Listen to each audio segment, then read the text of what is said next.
¿Qué tal amigos? ¿Cómo les va? Bienvenidos a Inquietudes. Muchas gracias por acompañarnos una vez más. Feliz Día del Trabajador para todos.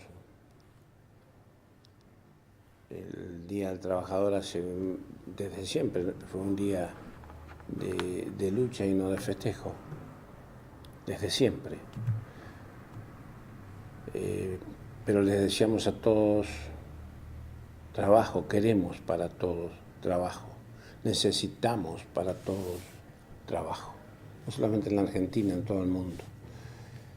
Un trabajo que permita vivir con dignidad, tener a su mano una buena atención de la salud para sí mismo, para su familia, educación, una vivienda, etc. Lo razonable, lo lógico. Nada de cosas raras, no se pretende viajar a Europa cada rato. No, eso no. Vivir con dignidad. Y esto creo que es una necesidad en gran parte del mundo, no solamente aquí, porque nosotros vemos lo que sucede aquí, pero no vemos lo que sucede en Europa o lo que sucede en Estados Unidos. Y estoy mencionando países importantes, ¿no? Y hay muchos problemas, muchos problemas.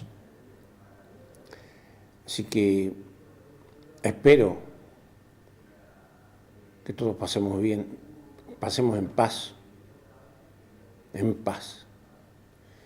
y que las cosas mejoren para todos los trabajadores del mundo. Por otra parte, quiero recordar que este 2 de mayo se cumple el 36º de una tragedia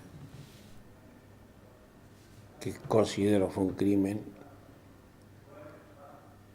que ocurrió en la Guerra de Malvinas. Días atrás ya hablamos un par de veces de Malvinas, porque Malvinas no es solamente el día del desembarco, es mucho más que eso. Como lo decimos siempre, Malvinas es un intento fallido de tomar posesión de islas que nos pertenecen, no es rehacernos, recuperar esas islas, son nuestras. Pero lo fundamental es la cantidad de gente que perdió la vida en Malvinas. Y el 2 de mayo se cumple el aniversario del hundimiento del general Belgrano, el ARA general Belgrano, que tiene muchas características. Vamos a ir viendo imágenes mientras tanto, estamos viendo imágenes. El hundimiento se realizó fuera de la zona de conflicto establecida durante la Guerra de Malvinas, o sea, hasta acá. Bueno, fuera de esa zona estaba el general Belgrano y sin embargo 2 torpedos lanzados por un submarino nuclear inglés lo hundieron. Fue el único barco hasta el momento hundido por un submarino nuclear. 1093 tripulantes tenía el ARA General Belgrano, este crucero, y 323 desaparecieron en el mar. El buque, convengamos, no era moderno, no era nuevo, era un viejo crucero norteamericano de la Segunda Guerra Mundial que ni siquiera podía detectar submarinos. Y en menos de una hora, el crucero argentino que había sobrevivido a Pearl Harbor, fíjese usted, cuando los japoneses atacaron Pearl Harbor y decidieron de esa manera que Estados Unidos participe en la Segunda Guerra Mundial, estamos hablando muchos años atrás, sobrevivió a Pearl Harbor, pero en el 82 quedó atrapado por el agua congelada. No son pocos los que consideran el hundimiento de Belgrano, o no somos pocos los que consideramos el hundimiento de Belgrano como un crimen de guerra, porque estaba fuera de la zona de exclusión. allí no debía ser atacado. Pero además, los restos no fueron hallados nunca. En el año 2003 la Armada Argentina y la National Geographic, que quería hacer un documental sobre el navío, intentaron hallarlo y no pudieron. Estuvieron casi 2 semanas buscándolos, no pudieron hallarlos. No lo pudieron. Inclusive usaron el mismo equipo que emplearon para hallar el Titanic, pero no hallaron el general Belgrano. Lamentablemente. Yo creo que los argentinos no debemos olvidarnos de ese hecho. No nos debemos olvidar. No nos debemos olvidar que Margaret Thatcher dio la orden. Entonces se dio la orden de hundir al crucero. Lanzaron 3 torpedos y 2 dieron en el crucero. Realmente fue un crimen. Y se perdieron demasiadas vidas.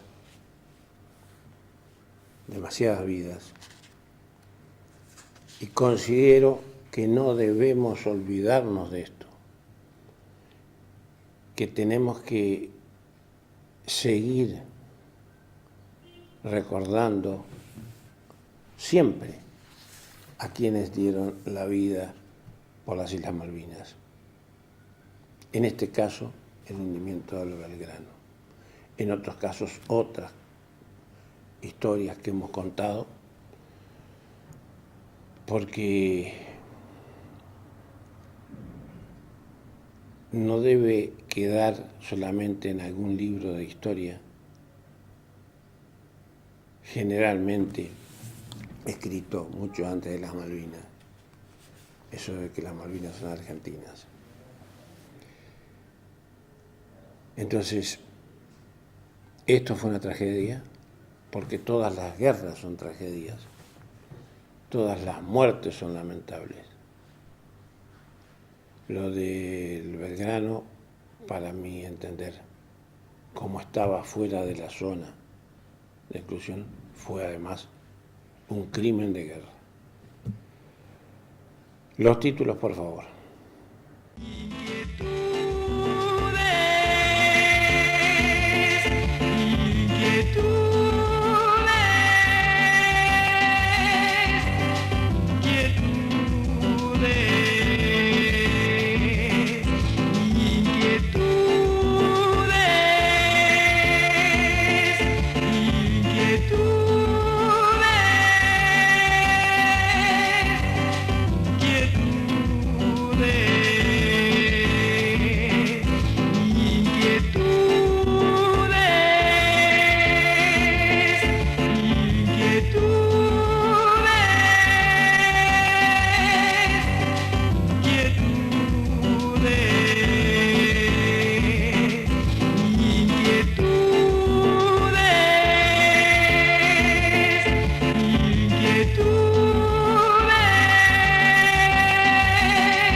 Bueno, charlamos con Mauricio Estibanelo, que está a cargo del turismo en la Municipalidad de Chajarí, en este fin de semana que al final no es largo ni corto, ni no se sabe bien qué, porque al principio va a ser un fin de semana largo, pero después el lunes es laborable. Y no me parece mal que sea así, no me parece mal. Que el 1 de mayo sea feriado nacional está bien, pero que vivamos empalmando fines de semana largos. La gente necesita trabajar, todo el mundo necesita trabajar, también la gente que está ligada al turismo. Así que convocamos a Marcelo para que nos cuente cómo anduvieron las cosas aquí en Chajarí. Mauricio, otro fin de semana largo que es atípico. lo habíamos comentado en el semanario, que indudablemente es un fin de semana largo atípico porque el lunes, hoy, se trabaja, la mayoría trabaja, no es feriado nacional.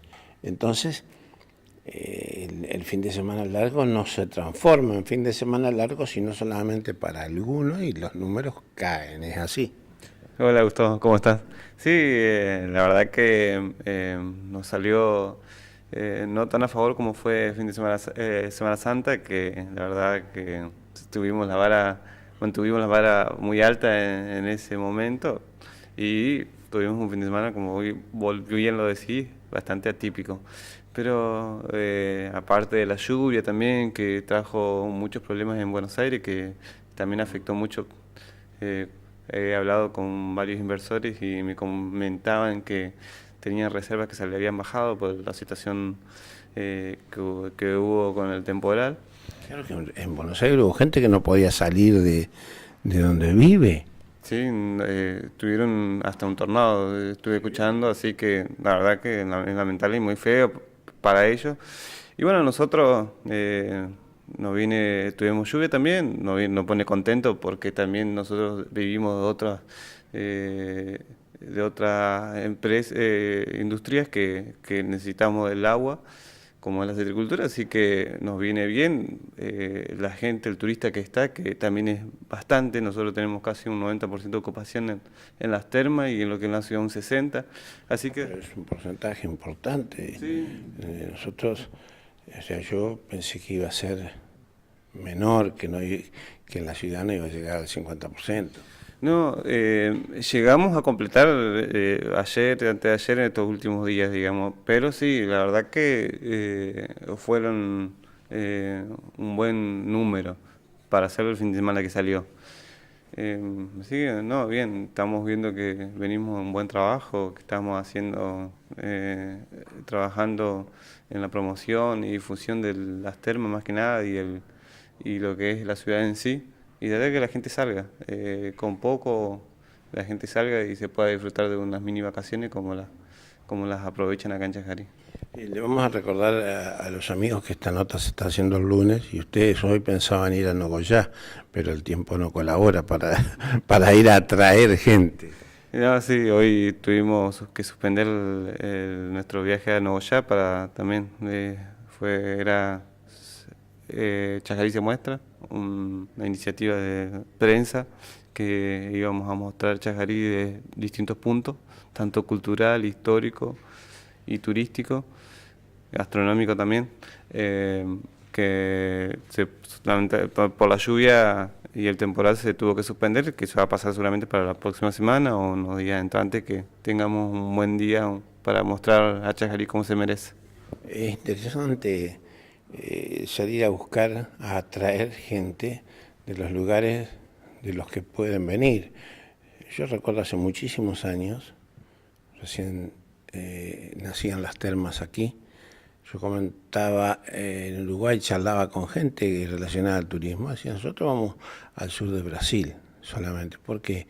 Y porque de allí viene el grueso de la gente. ¿Dónde lo vamos a ir a buscar? ¿A Estados Unidos? No, nadie va a venir.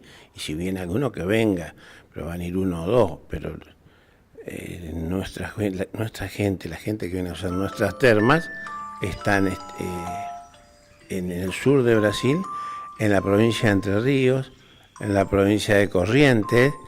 Entonces yo creo que eso me parece que buscar la gente en los lugares donde puede venir la gente es importante. Sí, por eso tratamos de empezar a armar un plan de promociones donde nosotros tengamos o sepamos a partir de donde, con la información que tenemos y que vamos obteniendo de la gente que nos visita, saber de dónde nos visita, por qué y cómo, si en familia, en grupo. Entonces lo que hacemos es, a través de los relevamientos que hacemos en informes, en el arco, en las termas, eh, sacamos esa información que es muy precisa, así que sabemos que aparte sabemos con esa información que la promoción que hacemos es buena o no y a dónde tenemos que apuntar y tratamos de manejarnos internamente como tenemos unas termas económicas, accesibles para un segmento amplio de turistas. Estamos trabajando en promocionar Entre Ríos, que haya un turismo interno, lo mismo con Corrientes, Misiones y Buenos Aires, que son los 3 más cercanos puntos que tenemos en cercanía, que nos atraen muchos turistas. Nuestro gran porcentaje se maneja ahí. Además, Chajarí tiene comodidad en las termas, porque es un lugar muy amplio, entonces eso es importante para la gente, pero además tiene buenos precios, porque los precios de las entradas de las termas de Chajarí son muy accesibles, y no porque no tengan la calidad que tienen otros complejos termales. Hay complejos termales que no son tan lindos como el de Chajarí, cobran más caro. Sí, tenemos 42 hectáreas casi totalmente parquizadas, con unas nuevas inversiones que se están haciendo de parte del gobierno de Chajarí hacia las termas, muy importantes, como piletas nuevas, más parquizado, una reserva natural que la estamos modernizando y poniendo para que los turistas y la misma gente de Chajarí la pueda visitar, la pueda conocer, pueda saber lo que es nuestra flora y fauna. Además, se están viendo más inversiones dentro del complejo, eso es lo que muestra que el complejo está creciendo. No, la verdad que tenemos un atractivo muy importante y con mucha potencialidad a crecer, que lleva tiempo. No todo es simple y fácil, sino que cada uno en el lugar donde estamos tenemos que poner nuestro granito de arena y ayudar a que el turismo crezca. No es difícil y tampoco estamos muy alejados de eso. ¿Ha mejorado lo que hace al turismo rural, a los distintos tipos de turismo que van más allá de las termas? Y acá hay mucho para mostrar, en historia, en cultura, en producción, en la zona rural, hay un montón de cosas. Tenemos mucha variedad, aparte nuestros inmigrantes nos dejaron mucha historia, muchas herramientas, mucha maquinaria que demuestra el trabajo que se hizo desde el principio. Chajarí, una ciudad que con aire de alto crecimiento, se ve en sus propias avenidas, y todo eso deslumbra y llama mucho la atención a los turistas que quieren venir a conocer y recorren. Más la zona rural, donde ve tanta producción y tanta industrialización en la que ahora tenemos, pero todo esto viene desde hace muchos años atrás, solamente que por ahí nosotros, al tenerlo tan cerca, no le damos tanto el valor que amerita esos atractivos, esos puntos de vista que más sea productivo. Hay que intentar poner en valor el camping cuando se consiga la reserva, la posibilidad de las costas, el agua no se lleve las costas.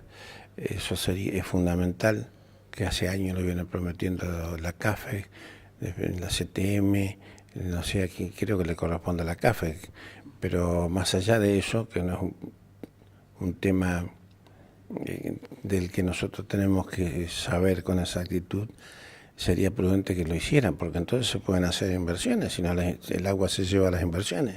Sí, nosotros nos responsabilizamos también de la baja rendimiento que tiene el camping, pero bueno, va en conjunto de muchas cosas, como vos lo decís, son muchas variables que modifican el sistema de continuo proceso de turista o movimiento turístico que tenga el camping, entonces hace que nuestro rendimiento no se vea a la luz, digamos. Hubo inversiones a principio de esta gestión, se trabajó, se trató de implementar, hubo una mala pasada que fue las inundaciones que pasaron, pero bueno, así todo tratamos de llevarlo adelante y tratar de que más que nada para el turista, también para el chajariense, puedan disfrutar y visitar el camping, que es muy apreciado y se tiene muy en cuenta en cada uno de nosotros, ya que fue nuestro primer atractivo que nos diferenció como ciudad hacia el turista, digamos. Entonces, como a muchos les llama le tienen algo con el camping que la aprecian mucho. Yo recuerdo que hace 14 años, tal vez 15 años, no sé exactamente, Era Jorge Franzoy, presidente del Consejo Deliberante, así que hace bastante, e ingresó al Consejo un proyecto sobre el camping, para poner en valor al camping, para producirle cambios al camping y para traer gente al camping. Y bueno, después hubieron otras prioridades seguramente, pero seguramente también ese proyecto debe estar por allí y lo podría retomar y ver, pero primero hay que hacer la protección de costas, ¿no? Sí, se prevé tratar de trabajar en algo un poco más fuerte para que pueda tener un momento más fluido. Pero bueno, todo esto tiene que ser un trabajo a largo plazo con una gestión comprometida, como la es ahora con el turismo, pero en Termas. Estamos comprometidos en Termas que sacarla adelante porque también le falta un poco más de movimiento y a eso es lo que vamos, tratar de a poco ir desarrollando e invirtiendo en los productos que tenemos para poder mostrar a Chajarí como realmente una ciudad turística. La relación con los privados va mejorando. Sí, tenemos una relación directa que continuamente charlamos, nos comentamos, yo pregunto cómo están, qué necesitan, por ahí se le ayuda en lo que se puede, digamos, con parte de información turística, dándole comunicación hacia los turistas de los privados, también ellos nos brindan voucher y todas esas cosas que nos sirven a nosotros para salir a promocionar. Así que tenemos una relación fluida que está bueno porque las termas es todo un solo complejo y no puede haber divisiones dentro del mismo. Indudablemente los porcentajes, yo te esperaba bastante menos de lo que vos me decías, 90% en termas y 60% en la ciudad, es importante para este fin de semana. Y sí, aparte, como te decía, nosotros pretendíamos llegar a 100 porque por la gran cantidad de reserva que había en primer momento, pero bueno, con estas circunstancias de la lluvia, el temporal Incluso inundaciones, en la zona de Buenos Aires hubo inundaciones. Inundaciones y muy fuertes. También lo que pasó con este fin de semana largo que se avisó a último momento que este fin de semana solo no era laborable, pero que había actividad, entonces también dieron de baja algunas reservas por ese motivo, pero no,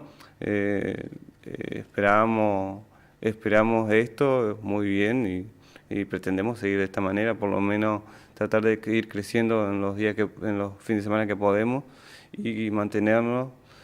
Estamos trabajando con lo que es los colectivos, empresas, agencias de viaje para poder atraer colectivos o empresas fuertes, operadores fuertes que manejan el país y así lo que esté por abajo tratar de mantener un equilibrio y no sentir mucho todos esos altibajos que continuamente tenemos. Le agradezco mucho. Hasta luego.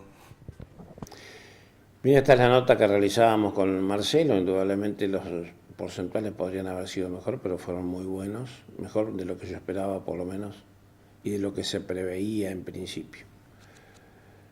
Un breve corte.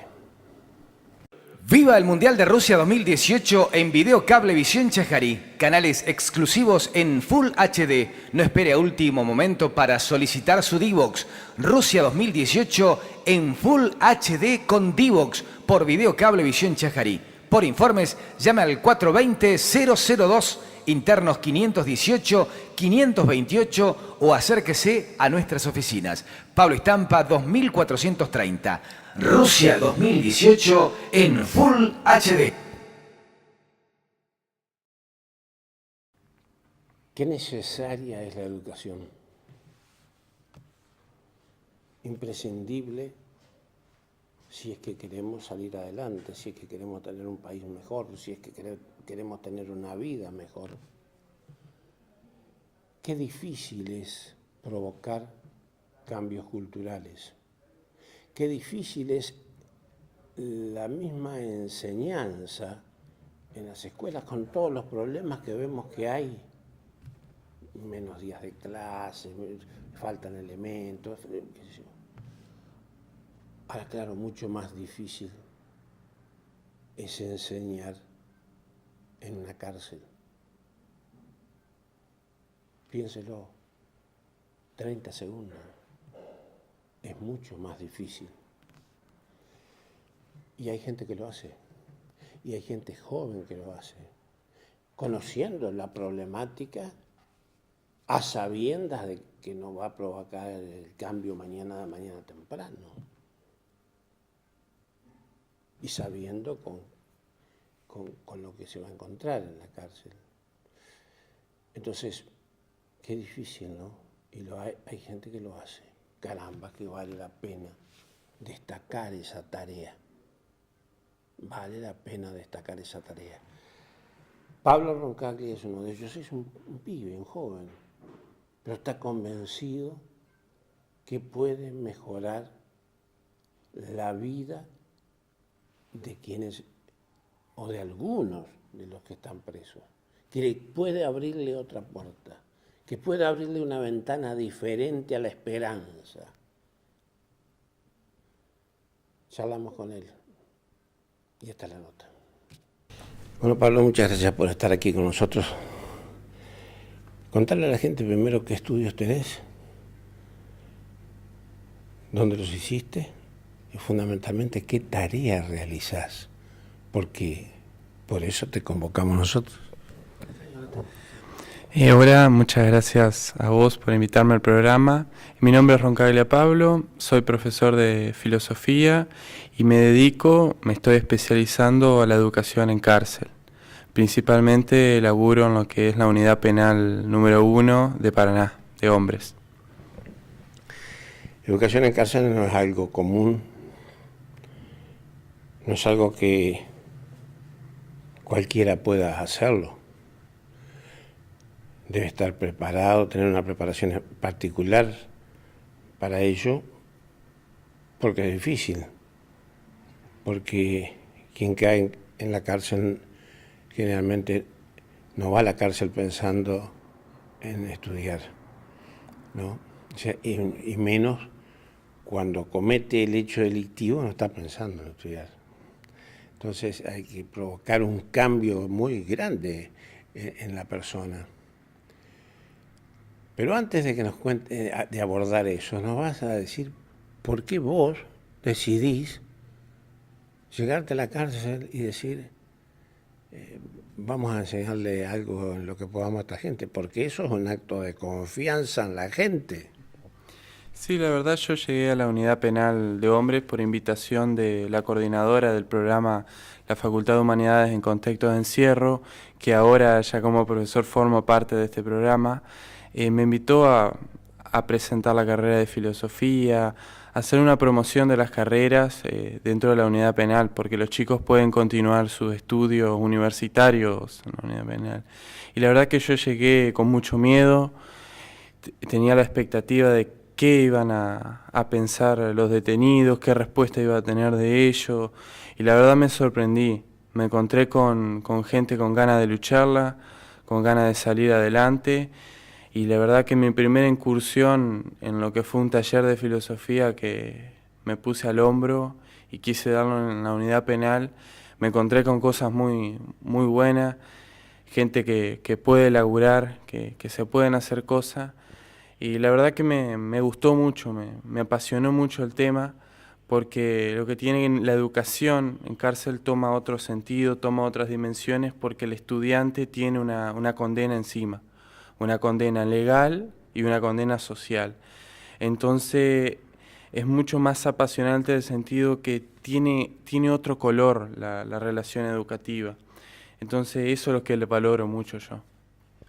Claro, pero para ello tenés que hacerle entender a la gente que está allí, que en algún momento va a cumplir su condena y es necesario que cambie su vida y que vos le estás aportando elementos para ese cambio. Yo no sé si todos entienden eso.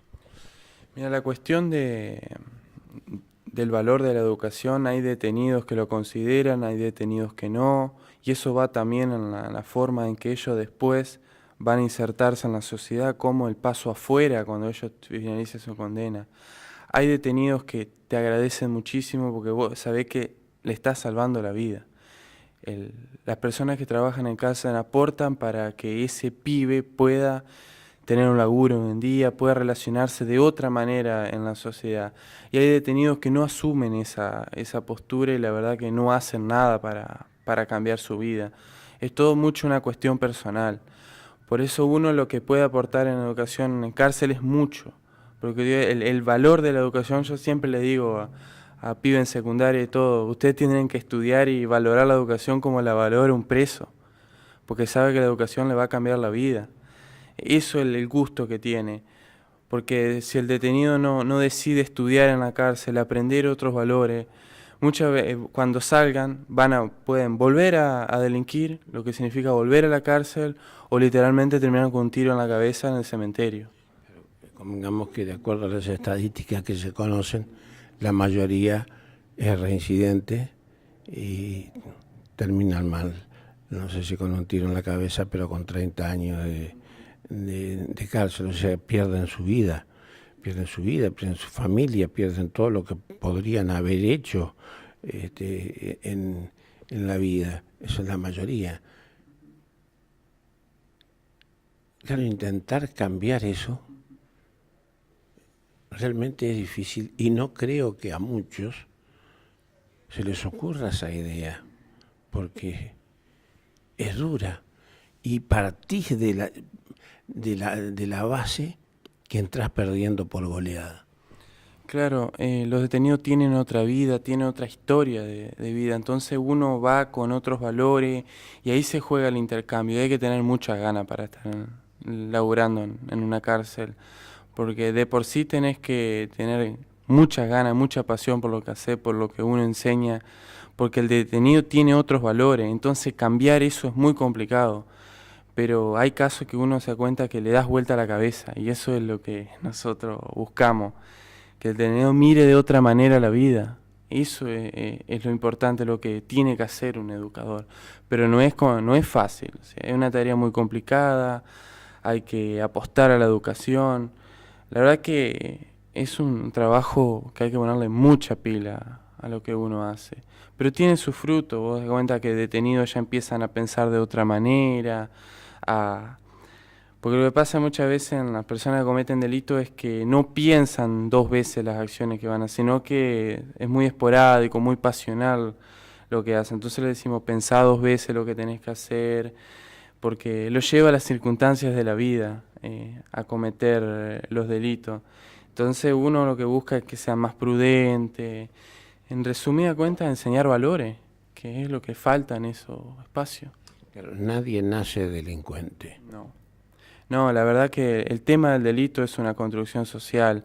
La verdad que hay una estructura social que obliga a ciertos sectores a cometer un delito, están muy propensos al delito y nadie nace delincuente. La verdad que las circunstancias de la vida a muchas personas les ganan y llevan a cometer un delito. Obviamente hay una responsabilidad individual por parte de la persona, tampoco es que por ser pobre van a ser delincuentes. En absoluto, muchísimas personas nacen en las mismas condiciones y no todos son delincuentes, la mayoría no lo son. No, totalmente. La verdad que la cuestión del delito es un tema muy complejo que compromete a la estructura social en la que vivimos, donde hay exclusión, donde hay marginalidad, y eso lleva a la persona a cometer en parte el delito. Es una cuestión complicada, también va por causa, cada causa es un mundo, pero lo que vemos hoy en día es que la estructura social necesita del delito para subsistir. El capitalismo mismo genera el delito para reproducir su modo operandi. Es la realidad del delito. Si uno quiere comprender las sociedades y su economía, debe entender el delito. También es cierto que hay muchísima gente que nace en el seno de buenas familias, incluso de familias adineradas, y que se transforman en delincuentes. Claro, totalmente. Los autores, por ejemplo, los filósofos hablan de que en la sociedad hay una cierta anomia, unas faltas de valores, que independientemente de la situación económica de una persona, lleva a cometer un delito. Y claro, no se entiende muchas veces, entrevisto a pibes o gente que están bien económicamente, una familia que son docentes, que están bien económicamente y cometieron delito. Entonces uno piensa, ¿cómo es esto? Y hay una crisis de valores. Y ahí se lo ven en su máxima expresión, pero en realidad la sociedad está atravesando una crisis de valores. Pero ahí tenemos otro problema, porque en realidad la crisis de valores viene desde hace bastante tiempo en nuestro país. Nosotros vivimos en crisis desde que yo me acuerdo. Las crisis son mal tomadas, porque yo creo que la crisis nos tiene que dar la posibilidad para producir el cambio. Sin embargo, no lo producimos. Y fuimos perdiendo principios fundamentales de vida. Y los valores, y han cambiado tanto las cosas, que hay gente que ha perdido la autoridad que se debe tener, y es mal visto hoy que esa persona tenga autoridad. Entonces, un maestro tiene que tener autoridad sobre su alumno, va a citar un ejemplo, ¿no? Debe tener autoridad, pero hoy está mal visto. Claro, otra cosa que esto de la crisis de la autoridad se debe a una crisis de las instituciones. Las instituciones no son tan sólidas como lo eran antes. Muchos autores hablan de que vivimos procesos líquidos, o sea, las relaciones sociales son líquidas, se desvanecen. Eso se lo ve en las parejas, la crisis de los vínculos, ya los matrimonios no duran tanto como duraban antes. Entonces esto también se traslada al delito. En la familia no hay figura de la autoridad. Esa es otra cosa de lo que estábamos hablando. El padre muchas veces le resulta más fácil decirle que sí al hijo que decirle que no y marcarle pautas. Entonces perdemos la educación y perdemos el rumbo. Y eso en las personas privadas de autoridad se ve, te dicen, mi papá fue chorro. Entonces ahí está el problema, no hay una figura de autoridad en la familia, y está muy desgranada la familia. La exclusión social también, la pobreza, las drogas, la violencia lleva a eso. Pero es lo que vemos todo el día, no hay autoridad, no hay que confundir autoridad con autoritarismo, que son dos cosas distintas. Figura de autoridad tiene que haber en la sociedad, porque si no todo se desgrana. Y eso se lo ve en el delito, las personas no fueron acompañadas por valores, en su trayectoria de vida fueron a la deriva, las malas juntas no hay límite, la verdad, pero esos límites se enseñan. Y ahí está el valor de la educación, que la familia es nuestra primera institución que nos educa, y si no hay una buena familia, es muy difícil después que la escuela o diferentes instituciones costeen eso. El germen está en la familia. No sé qué opinas vos, yo pienso que la educación la da la familia, la instrucción la da la escuela. Sí, totalmente. La escuela, la cárcel, son instituciones de disciplinamiento. Lo que se busca es que la persona adquiera ciertos valores para después estar acorde a la exigencia social, tanto en el trabajo como en la cultura y todo. Pero la familia es el pilar esencial en la educación, porque es como un árbol, donde tiene que ir el tronco derechito para que después pueda florecer todo lo demás. Entonces desde abajo es, pero si no tenés una familia, o muchas veces yo veo en los detenidos, hay familia, porque hoy en día los tiempos cambiaron y la familia tiene, no es más la familia tipo de papá, mamá y dos hermanos. Hoy en día cambian los tiempos, muchas madres solteras. Pero igual hay familia. Hay familia, eso es cierto, pero siempre hay familia cuando hay figura de la autoridad, que no siempre la encarna el padre, sino que la puede tener la madre, la puede tener un tío, la abuela, pero esa figura de autoridad tiene que estar, la que te dice no. Eso es lo importante. Hoy en día es todo sí, sí. Es más fácil decir que sí que decir que no, porque decir que no implica una ruptura con lo que venías haciendo. Entonces se hace costumbre el hecho de no responsabilizarme por lo que hago, me da lo mismo, y eso se ve mucho en las unidades penales con los detenidos. Vos con todo esto llegás a la cárcel. Indudablemente llegás con principios y con valores absolutamente diferentes a los que tienen quienes están allí ahí dentro, pero además algunos ni siquiera lo consideran que puedan alguna vez aplicarlo. Ahora, vos lográs que algunos lo apliquen. Sí, totalmente. O sea, yo vengo de una familia muy bien constituida, con buenos valores, donde siempre se priorizó la educación y el trabajo. Siempre, o sea, todo, mi hermana tiene estudios. La verdad que mis padres, la verdad que se esforzaron mucho, hicieron lo imposible para que tengamos un estudio y eso es muy importante, porque nos va a acompañar por toda la vida. Eso siempre yo le agradezco a mis padres que me hayan dado el estudio, porque la verdad uno con estudios se desempeña diferente en la vida y tiene una riqueza muy importante. Y sí, la verdad que uno va con ciertos valores de ser responsable y la verdad que ahí te encontrás con otros temas, pero uno tiene que enseñar eso, tiene que enseñar lo que es eso de yo estudié y enseñar eso. Y sí, sí, cuando uno le pone pasión por lo que hace, hay personas que te miran, a mí me da mucha lástima pibes de 18 años, 20, que tienen un poquito menos mi edad o 23 años como tengo yo hoy, y me quedan mirando y como diciendo, mirá, si yo hubiese tenido otra oportunidad sería docente como este chico. Entonces es dura porque las realidades son distintas. Ellos entienden que todavía tienen la oportunidad porque ellos pueden estudiar dentro y pueden salir para en poco tiempo lograr un título y rehacer una vida totalmente diferente. Y no quiero decir con esto que vos estés haciendo el papel de padre de ellos porque le estás marcando pautas. Vos vas a otra cosa, vos vas a enseñar cosas, no sos el papá. No, la verdad yo soy un docente, yo cumplo mi rol, pero sí lo importante es decirle sí podés. Y que la importancia es que él decida cambiar su vida por él mismo. Yo siempre le digo, usted levántense a la mañana y digan, yo acá voy a cambiar. Es la forma de... Es como pelear las drogas, que todos los días tenés que jugar alcohol, tenés que decirle, hoy no voy a tomar, hoy no me voy a drogar. Y esto es lo mismo, hoy quiero cambiar mi vida. Y literalmente así funciona. Y si aquellos detenidos que lo piensan y quieren cambiar su vida, se logran muchísimas cosas. Por ejemplo, hay detenidos que llegaron sin leer y escribir y hoy en día están cursando una carrera universitaria. Entonces ahí está el valor de que se puede hacer la vida de diferente manera. Es complejo el tema, pero quizá la gente no lo entiende, pero uno que vive, que transita la cárcel, uno lo ve, o sea, uno habla con cientos de detenidos y me cuentan sus historias de vida y cómo la luchan día a día.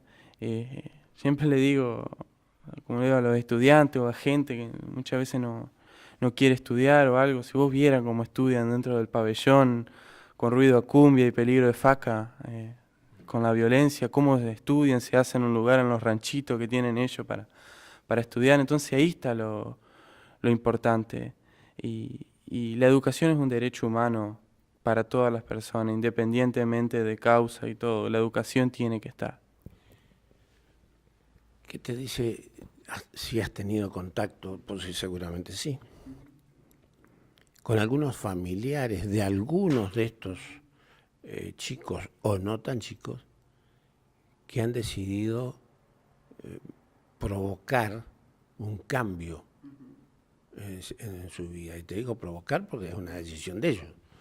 Sí, la verdad que he hablado con algunos familiares que me agradecen o me escriben al celular, al Facebook, que me dice por favor incluirlo a mi hermano, a mi hijo, a este taller, porque lo necesita y te agradecen mucho porque ellos los domingos van a visitarlo y le cuentan todo lo que hicieron en la semana a las visitas. Y él me cuentan, tuve un taller de filosofía, estuve pensando esto. Entonces, ¿cómo va cambiando la cosa? Porque hay pibes que nunca se le cruzó por la cabeza la filosofía o pensar ciertas cosas. Entonces los familiares te agradecen y te hablan de que ese pibe nunca pensó en ir a la escuela, nunca se interesó. Entonces ahí está el problema. Y cómo nos damos cuenta que aquella persona que no pasa por diferentes instituciones está muy propenso al delito. Y la verdad los familiares, en algunos casos los familiares se comprometen a ayudar a la persona, en otros casos no. Es un mundo aparte. Pero la verdad que los familiares quieren, en algunos casos, que la persona cambie, que tenga otra vida, y porque ellos lo vieron toda una vida así, ¿viste? Y te agradecen mucho, le agradecen a los docentes por lo que hacen, porque les cambia la cabeza. Tenés otro problema, que hay cárceles hechas para ponerte cifras que no son correctas. Para 100 personas y hay 300. Sí, la verdad que las cárceles están súper pobladas. Imaginen que en la Argentina hay 82.000 presos, según la estadística. La mayoría, el 50% está procesado, esto significa que no tiene una condena fija. Ser procesado en caso estás encerrado, pero sos libre, porque no tenés una condena que te encierre. Y sí, las cárceles de Argentina tienen un problema muy complejo. Están las organizaciones de derechos humanos, los comités contra la tortura, que han hecho informes muy graves en las cárceles, con hechos de tortura, abuso policial, y se recrudece, las políticas penales no ayudan. La justicia tiene que trabajar de otra manera. La justicia, yo soy partidario que tiene que verla de otra manera. La baja imputabilidad no lleva a nada, y si se llega a probar va a haber una superpoblación de cárceles, porque la persona de los 14 años hasta los 25 es muy propensa al delito en ciertos sectores. Y si las políticas penales no ayudan, y el problema es que hay que ver el problema del delito de manera estructural, de manera del sistema capitalista que penaliza a ciertos sectores porque uno va a la cárcel, ¿y quién está en la cárcel? Los pobres y los negros. Es una realidad muy, muy cruda de la cárcel. Entonces te puedo decir, acá hay un problema. Y es eso, queda cierto sector en la tal marginalidad que uno después entiende el delito, entienden los problemas que está pasando. Imaginen si no habrá marginalidad, que muchas personas me dicen, yo no quiero salir de la cárcel porque acá yo tengo agua caliente y comida, y afuera no la voy a tener, y otra cosa que muchos tienen venganza por el narcotráfico y van a terminar muertos muchas veces. O si no, mueren por tema de gatillo fácil de la policía, si no mueren por enfrentamiento entre bandas de villas, porque los pibes que están ahí nacieron en villa. Y eso es lo que pasa, está muy propenso a la marginalidad de vuelta. Entonces uno entiende el problema del delito, que es muy crudo, porque ahí lo que se está jugando es un plato de comida todos los días. Vamos a aclarar que una cosa es entender y otra cosa es justificar, ¿no? Sí, la verdad que no, yo no justifico el delito. Yo la verdad que yo voy a dar clase y digo, yo no le voy a felicitar por lo que hicieron, porque muchas veces son aberrantes, unas causas que es muy complicado. Por ejemplo, tener al frente un violador, un homicida, es fuerte, no se justifica, pero también hay que entender la historia de vida y hay que entender un sistema económico también. Hay que entender eso también. Hay que, tal vez por lo que vos nos estás diciendo, detrás de cada persona hay una historia que no siempre es igual a la historia del que está al lado. Y si vos vas a enseñar cosas, tenés que entender cada historia. Claro, totalmente. Hay que escucharlo a las personas, a los pibes que tienen 18 años y tienen una historia terrible. La verdad que hay que escucharlo y no justificarlo por lo que hicieron. Muchas personas te dicen, yo hice mal, entiendo lo que hice y quiero cambiar. Pero hay personas que no entienden lo que hicieron, no tienen culpa por lo que hicieron. Entonces esas personas son más complicadas para trabajar, porque son muy propensas a cometer un delito de vuelta. Entonces es compleja la cuestión del delito, muy compleja. ¿Qué pensás vos? ¿Podrá, por supuesto que no en el plazo inmediato ni en el corto plazo, porque hay cosas que para producir cambios que se transformaron en culturales en algunas zonas lleva mucho tiempo? Pero todos estos trabajos que están haciendo para mejorar villas, para parquizarlas, ¿puede dar buenos resultados para este tema en algún momento? Sí, la verdad que yo mi vida universitaria siempre fue un compromiso muy fuerte con la sociedad, es algo que pertenece a mi ideología, he trabajado en villas, ahora pasé a trabajar en las unidades penales y uno ve que sí, que se pueden hacer cosas, porque los problemas sociales son muy graves. En ciertos sectores hay personas que no tienen un plato de comida. Por ejemplo, he trabajado en villa y le dábamos las meriendas a los pibes, ¿viste? Entonces ese pibe ese día tiene para comer y si nosotros no vamos no tiene para comer. Entonces ahí está la cuestión. uno no puede solucionar todos los problemas familiares, uno no puede que no tiene trabajo, porque son problemas que me exceden lo individual. Pero cuando se juega un plato de comida, si vos no le llevas el plato de comida, ese pibe no come. Entonces es muy grave el problema de los sociales que se vive. Yo no voy a cambiar la estructura social, porque la verdad nos excede, tiene que haber una política de Estado más fuerte, el Estado tiene que tener otro sentido del que tiene, no ser policial, represivo como se ve hoy en día, pero sí se pueden hacer cosas. Lo que pasa es que la gente hoy en día, en vez del corazón, tiene una billetera. Esa es la realidad en la que vivimos. No hay un compromiso social, porque si la persona tendría un compromiso social de ayudar en lo más mínimo, se hacen muchísimas cosas. Pero el tema es que ese compromiso uno lo tiene que tener como una política de sí mismo. Esa es la realidad, pero se puede cambiar las cosas, sí, sí se puede. Decía recién que las políticas son represivas. Por supuesto que las cosas tendrían que ser diferentes, pero para provocar el cambio hay ciertas políticas represivas que no las puedes quitar de un día para otro. No, la verdad que como hay muchos autores que hablan, por Garland, por ejemplo, que es un sociólogo, piensa el delito desde una cultura del control. Y eso lo vivimos mucho. En esa era la policía está muy fuerte, tiene gran poder la policía en el Estado. Eso se ve claramente en los controles, la policía siempre está presente. Y la gente pide mayor autoridad para la policía. Eso es lo que tiene la cultura del control, es que la misma sociedad exige más seguridad, pero ¿por qué? Porque tiene miedo. Tiene miedo a invadir mi propiedad privada, a que vengan y me roben.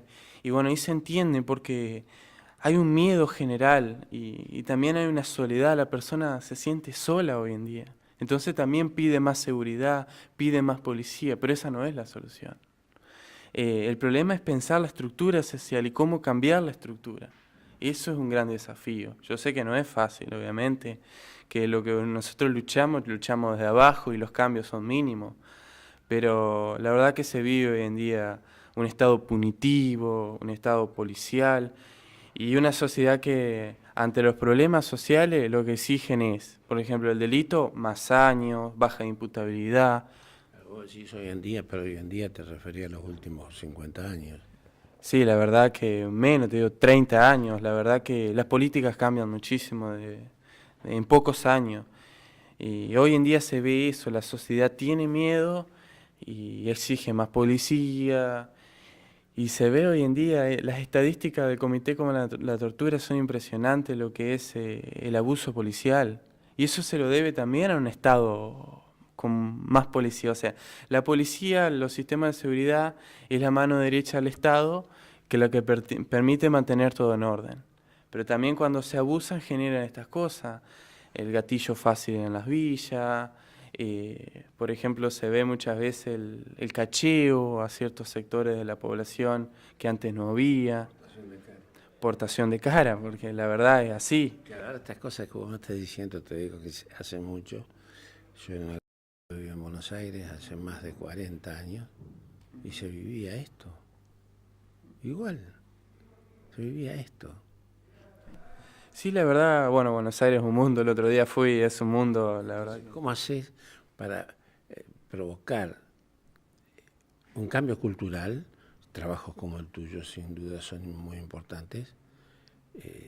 Algunos trabajos que se están haciendo en algunos lugares, por eso te mencionaba, mejorar la villa, que haya escuela, que haya un hospital, mejorar la villa, que haya educación. Pero para hacer un cambio cultural necesitas medio siglo. Sí, la verdad, los cambios no se producen de un día para el otro, pero hay que pasar de un estado policial a un estado educativo. La verdad, hay que fomentar y el Estado debe poner instituciones, reforzar la escuela, reforzar la universidad, pero también el problema es estructural. La verdad que el capitalismo, su estructura tiene marginalidad, genera exclusión social. Y uno tampoco, si no cambia eso, no piensa en que va a cambiar las cosas. O sea, no va a dejar de ver pobre, no va a dejar de ver preso, porque la verdad el sistema los necesita para seguir su marcha. Entonces, cuando el problema es macro, cuando es estructural, es mucho más complejo. te agradezco mucho que estés con nosotros, que nos cuentes estas cosas. Te agradezco el trabajo que estás haciendo. Más allá que uno, tal vez porque tiene unos cuantos años más que vos, es bastante escéptico, lo que no está bien. Pero ojalá se produzca alguna vez el cambio que todos queremos. Y queremos seguir creyendo en las utopías, aunque muchos se esfuercen por terminarlas. Muchas gracias a vos por este programa, por invitarme a comunicar esta experiencia. La verdad a mí me sirve muchísimo porque comunico lo que hago y capaz fomento a otras personas también para que se animen y lleven la educación en cárcel. Y yo le digo que a las personas que sí se puede. La verdad que se puede. Hay que, en lo que uno puede hacer, porque es así. Lo que para uno es nada, es un día a día, para otra persona lo es todo. Sencillamente es así. Por eso uno lo que parece, pero ¿qué puedo aportar? Eso mínimo que aportar a la persona le puede cambiar la vida. Eso es lo único que tengo para decir y muchas gracias por este espacio. Bien, esto es lo que nos decía Pablo, contundente. No es fácil. La vida no es fácil. No es sencillo solucionar cosas, cambiar cosas, mucho menos cuando muchísima gente no tiene intenciones de que esas cosas cambien. Quieren que vengan otros y se las cambien para ellos vivir mejor. Quieren que venga alguien con una varita mágica y diga, ¡pum!, se terminó el problema. Pero yo sigo viviendo como yo quiero, no. Es indudablemente que si queremos una sociedad mejor y si todos nos consideramos parte de la sociedad, todos tenemos que hacer un aporte. Pero no decir que hay que hacer el aporte, hacerlo. Porque las cosas cambian con actitudes, con obras, no con palabras. Lo sabemos muy bien en este país. Gracias por acompañarnos, amigos. Hasta el martes que viene. Que pase bien.